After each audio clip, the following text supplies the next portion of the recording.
Good morning, children. If you spill a glass of water on a floor, after some times you can see that water vanishes. Where does this water go? Or what happens to this water? It goes into the air as water vapor. That is, water is changing its state from liquid to gas. You have learned that the changing the state from liquid to gas is known as boiling. So here, is the water on the floor boiling? Obviously no. Then what is this process known as? Yes, this process is known as evaporation. So that will be our topic for today. Let's start. Before moving to our topic evaporation, let's watch what happens to water when it boils. Here you can observe small bubbles forming on the surface of the water. As time passes, the number of bubbles forming in the water increases. You know that boiling is the process of changing liquid into gas. Here, because of the supplied heat, kinetic energy of the water increases and particles change from liquid to gaseous state. What is the boiling point of water? Yes, the boiling point of water is 100 degrees Celsius. Here you can observe that the entire liquid is changing into gaseous state. So we can say that this boiling is a bulk phenomenon. After washing our clothes, we will hang them out for drying. Here you can see water dripping from this cloth.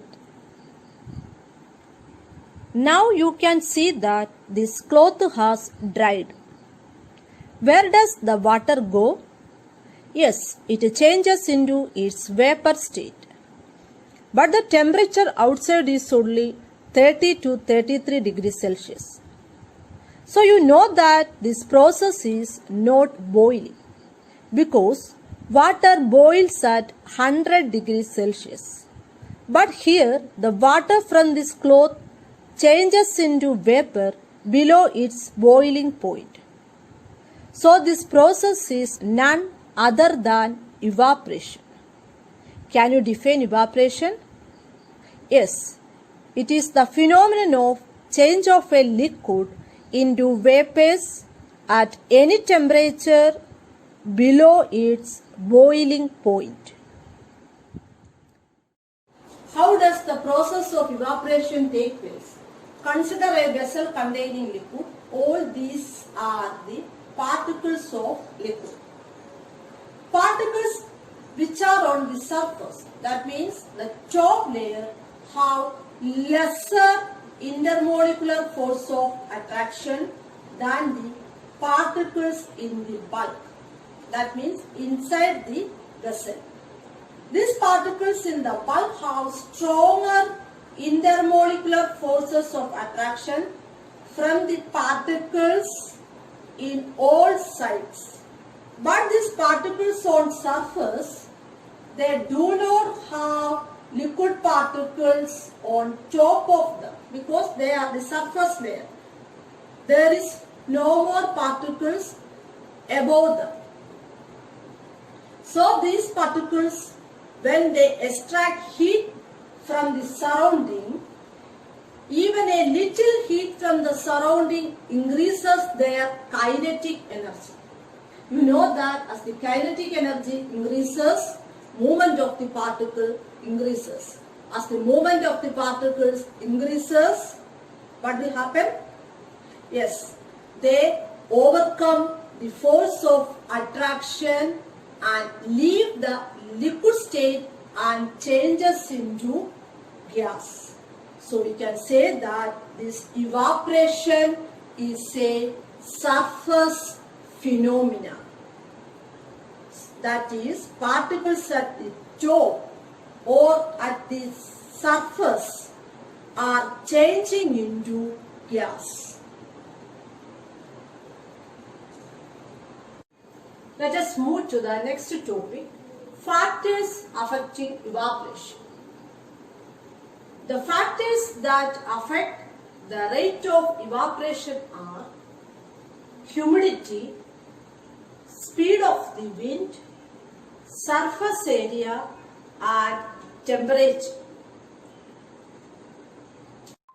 Factors affecting evaporation. Let's learn the effect of humidity on evaporation. But what exactly is humidity? Humidity is the amount of water vapor present in the air. It is high during rainy season. The air, however, can hold only a definite amount of water vapor at a given temperature. Therefore, as the humidity is already highest in rainy season, the air can hold only a little amount of water vapor. This slows down the rate of evaporation. This is the reason why we perspire more in hot and humid weather, since the sweat is not evaporated easily from our clothes and the body. Second factor is wind speed. Wind is another important factor which affects the rate of evaporation. The rate of evaporation is directly proportional to the speed of the wind, which means that the rate of evaporation increases with the wind speed. But do you know why? This is because when the wind blows fast, the particles of water move away with the wind, thereby decreasing the water vapor in the surrounding, and as a result, rate of evaporation increases. This is why clothes dry up faster on a windy day. Another factor is surface area. Consider two containers full of liquid with difference in their surface area. Here you can observe that the surface area of the first container is more than the second. So more amount of liquid particles evaporate when compared to the second container, which has less surface area. Consider the same liquid be spread out on the ground.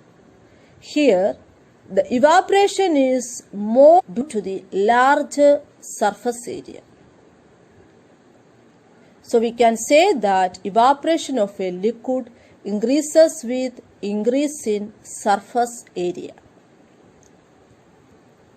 Here, water present in the glass take more time to evaporate than if we spread water on the floor. This is because greater the surface area, greater the number of the liquid molecules have the chance to escape out into the vapor state, and hence higher is the rate of evaporation. The last factor is temperature. Whenever we dry clothes after washing, we can observe that clothes under sunlight are dried quicker when compared to those under shade.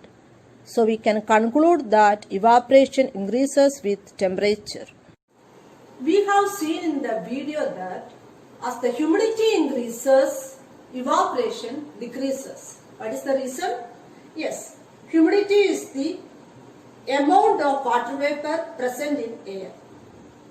The air around us cannot hold more than a definite amount of water vapor at a given temperature.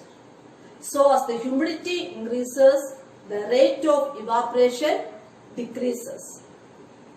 Second factor is the wind speed. As the speed of the wind increases, evaporation also increases. Why? Yes, with the increase in wind speed, the particles of water vapor move away with the wind. So as the speed of the wind increases, evaporation also increases. Third factor is surface area. As the surface area increases, evaporation increases because more particles can move to its vapor state. So as the surface area increases, evaporation also increases. The last factor is temperature. Temperature is also directly proportional to the rate of evaporation. With the increase of temperature, more number of particles get enough kinetic energy to go into the vapor state. So, rate of evaporation increases with the increase in temperature. Clear? We have completed the first chapter, Water in Our Surroundings. You should revise this chapter and read your textbook also. Thank you.